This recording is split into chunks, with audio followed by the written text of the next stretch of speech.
Rally జరిగిన రోజు మాట్లాడినటువంటి భాష ఒక్కసారి మనం చూస్తే ఆయన మొదటిగా వెన్నుపోటు దినం అన్నాడు.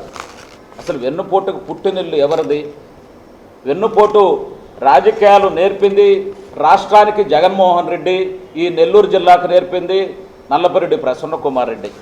జగన్మోహన్ రెడ్డి రాజకీయ అరంగేట్రమే వెన్నుపోటు రాజకీయం మొదలైంది. కడప పార్లమెంటు ఎంపీగా ఉన్నటువంటి వైఎస్ వివేకానంద రెడ్డి గారి చేత రాజీనామా చేయించి మధ్యలో ఉప ఎన్నికలు తెచ్చి జగన్మోహన్ రెడ్డి గారు ఎంపీగా గెలవడం జరిగింది.